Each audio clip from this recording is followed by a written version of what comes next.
Emily Brontë, Wuthering Heights, Chapter 28, on the fifth morning, or rather afternoon.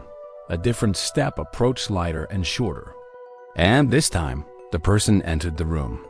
It was Zillah, donned in her scarlet shawl, with a black silk bonnet on her head, and a willow basket swung to her arm. "Hey, dear Mrs. Dean," she exclaimed. "Well, there is a talk about you at Gimmerton. I never thought but you were sunk in the Black Horse Marsh, and Missy with you, till Master told me you'd been found, and he'd lodged you here." "What? And you must have got on an island, sure. And how long were you in the hole?" "Did Master save you, Mrs. Dean? But you're not so thin, you've not been so poorly, have you? Your master is a true scoundrel," I replied, "but he shall answer for it. He needn't have raised that tale. It shall all be laid bare." "What do you mean?" asked Zillah. "It's not his tale. They tell that in the village about your being lost in the marsh. And I calls to Earnshaw when I come in, they's queer things, Mr. Hareton, happened since I went off. It's a sad pity of that likely young lass, and can't Nellie Dean." He stared. I thought he had not heard aught, so I told him the rumor. The master listened, and he just smiled to himself and said, "If they have been in the marsh, they are out now, Zillah. Nellie Dean is lodged, at this minute, in your room. You can tell her to flit when you go up. Here is the key." The bog water got into her head, and she would have run home quite flighty, but I fixed her till she came round to her senses. "You can bid her go to the Grange at once, if she be able, and carry a message from me that her young lady will follow in time to attend the squire's funeral." "Mr. Edgar is not dead?" I gasped. "Oh, Zillah. No, sit you down, my good mistress," she replied. "You're right sickly yet. He's not dead. Dr. Kenneth thinks he may last another day." I met him on the road and asked. Instead of sitting down, I snatched my outdoor things and hastened below, for the way was free. On entering the house, I looked about for someone to give information of Catherine. The place was filled with sunshine, and the door stood wide open, but nobody seemed at hand. As I hesitated whether to go off at once or return and seek my mistress, a slight cough drew my attention to the hearth. Linton lay on the settle, sole tenant, sucking a stick of sugar candy and pursuing my movements with apathetic eyes. "Where is Miss Catherine?" I demanded sternly, supposing I could frighten him into giving intelligence by catching him thus alone. He sucked on like an innocent. "Is she gone?" I said. "No," he replied. "She's upstairs. She's not to go." "We won't let her." "You won't let her, little idiot," I exclaimed. "Direct me to her room immediately, or I'll make you sing out sharply." "Papa would make you sing out if you attempted to get there," he answered. "He says I'm not to be soft with Catherine. She's my wife, and it's shameful that she should wish to leave me. He says she hates me and wants me to die, that she may have my money, but she shan't have it, and she shan't go home. She never shall. She may cry and be sick as much as she pleases." He resumed his former occupation, closing his lids as if he meant to drop asleep. "Master Heathcliff," I resumed, "have you forgotten all Catherine's kindness to you last winter, when you affirmed you loved her, and when she brought you books and sung you songs, and came many a time through wind and snow to see you? She wept to miss one evening, because you would be disappointed, and you felt then that she was 100 times too good to you. And now you believe the lies your father tells, though you know he detests you both, and you join him against her. That's fine gratitude, is it not?" The corner of Linton's mouth fell, and he took the sugar candy from his lips. "Did she come to Wuthering Heights because she hated you?" I continued. "Think for yourself. As to your money, she does not even know that you will have any, and you say she's sick. And yet you leave her alone up there in a strange house. You who have felt what it is to be so neglected. You could pity your own sufferings, as she pitied them too, but you won't pity hers." I shed tears, Master Heathcliff. "You see, an elderly woman, and a servant merely, and you, after pretending such affection, and having reason to worship her almost, Store every tear you have for yourself, and lie there quite at ease. Ah, you're a heartless, selfish boy. I can't stay with her, he answered crossly. I'll not stay by myself. She cries so I can't bear it. And she won't give over, though I say I'll call my father. I did call him once, and he threatened to strangle her if she was not quiet.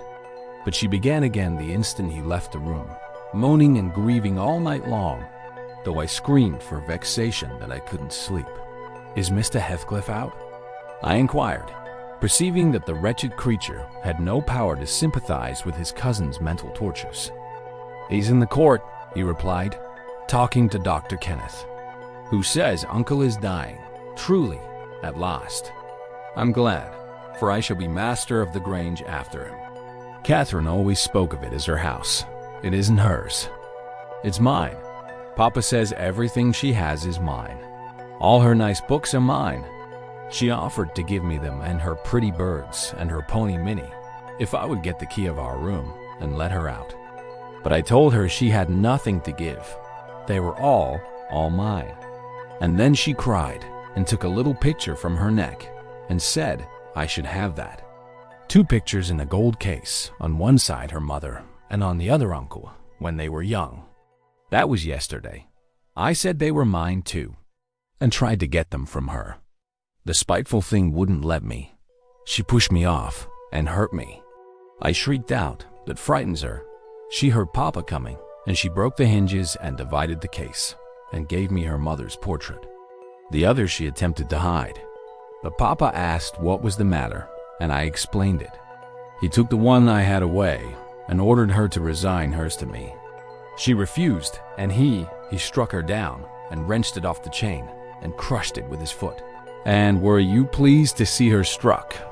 I asked, having my designs and encouraging his talk. I winked, he answered. I winked to see my father strike a dog or a horse. He does it so hard. Yet I was glad at first. She deserved punishing for pushing me. But when Papa was gone, she made me come to the window and showed me her cheek cut on the inside against her teeth and her mouth filling with blood. And then she gathered up the bits of the picture and went and sat down with her face to the wall, and she has never spoken to me since. And I sometimes think she can't speak for pain. I don't like to think so, but she's a naughty thing for crying continually. And she looks so pale and wild, I'm afraid of her. And you can get the key if you choose? I said, yes, when I am upstairs, he answered. But I can't walk upstairs now. In what apartment is it? I asked. Oh, he cried, I shan't tell you where it is. It is our secret. Nobody, neither Hareton nor Zillah, is to know. There, you've tired me. Go away. Go away. And he turned his face onto his arm and shut his eyes again. I considered it best to depart without seeing Mr. Heathcliff and bring a rescue for my young lady from the Grange. On reaching it, the astonishment of my fellow servants to see me, and their joy also, was intense. And when they heard that their little mistress was safe, 2 or 3 were about to hurry up and shout the news at Mr. Edgar's door. But I bespoke the announcement of it myself. How changed I found him, even in those few days. He lay an image of sadness and resignation awaiting his death. Very young he looked. Though his actual age was 39, one would have called him 10 years younger at least. He thought of Catherine, for he murmured her name. I touched his hand and spoke. Catherine is coming, dear master, I whispered. She is alive and well, and will be here, I hope, tonight. I trembled at the first effects of this intelligence. He half rose up, looked eagerly round the apartment, and then sank back in a swoon. As soon as he recovered, I related our compulsory visit and detention at the Heights. I said Heathcliff forced me to go in, which was not quite true. I uttered as little as possible against Linton, nor did I describe all his father's brutal conduct, my intentions being to add no bitterness, if I could help it, to his already overflowing cup. He divined that one of his enemy's purposes was to secure the personal property, as well as the estate, to his son, or rather himself. Yet why he did not wait till his decease was a puzzle to my master. because ignorant how nearly he and his nephew would quit the world together. However, he felt that his will had better be altered. Instead of leaving Catherine's fortune at her own disposal, he determined to put it in the hands of trustees for her use during life, and for her children, if she had any, after her. By that means, it could not fall to Mr. Heathcliff should Linton die. Having received his orders, I dispatched a man to fetch the attorney, and 4 more, provided with serviceable weapons, to demand my young lady of her jailer. Both parties were delayed very late. The single servant returned first. He said Mr. Green, the lawyer, was out when he arrived at his house, and he had to wait 2 hours for his re-entrance. And then Mr. Green told him he had a little business in the village that must be done, but he would be at Thrushgrange before morning. The 4 men came back unaccompanied also. They brought word that Catherine was ill, too ill to quit her room, and Heathcliff would not suffer them to see her.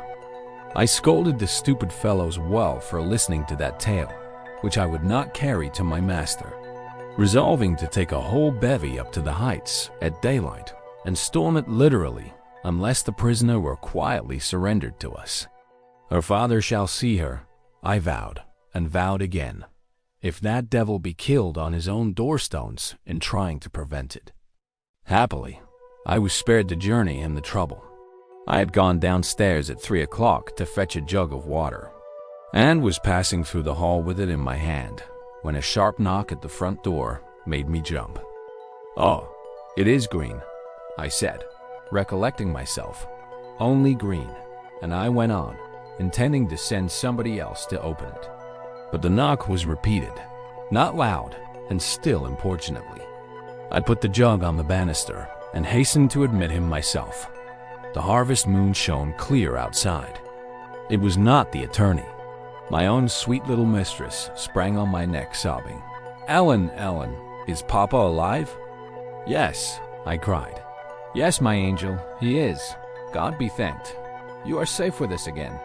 She wanted to run, breathless as she was, upstairs to Mr. Linton's room, but I compelled her to sit down on a chair and made her drink, and washed her pale face, chafing it into a faint color with my apron. Then I said I must go first and tell of her arrival, imploring her to say she should be happy with young Heathcliff. She stared, but soon comprehending why I counseled her to utter the falsehood, she assured me she would not complain. I couldn't abide to be present at their meeting. I stood outside the chamber door a quarter of an hour and hardly ventured near the bed then. All was composed, however. Catherine's despair was as silent as her father's joy. She supported him calmly in appearance, and he fixed on her features his raised eyes that seemed dilating with ecstasy. "He died blissfully, Mr. Lockwood. He died so." Kissing her cheek, he murmured, "I am going to her, and you, darling child, shall come to us," and never stirred or spoke again, but continued that rapt, radiant gaze till his pulse imperceptibly stopped and his soul departed. None could have noticed the exact minute of his death. It was so entirely without a struggle.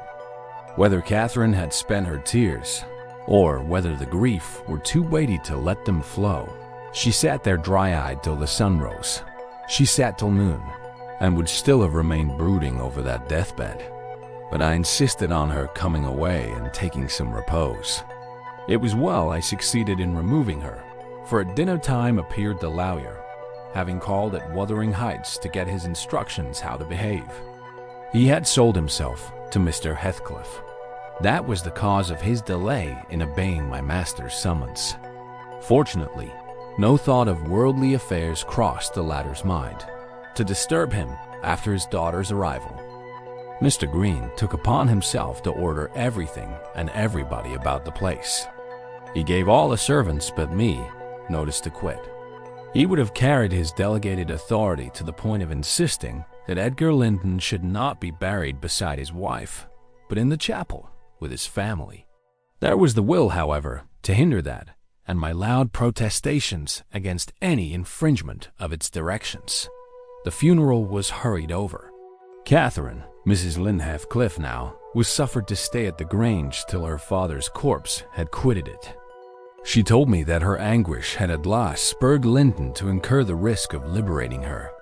She heard the men I sent disputing at the door, and she gathered the sense of Heathcliff's answer. It drove her desperate.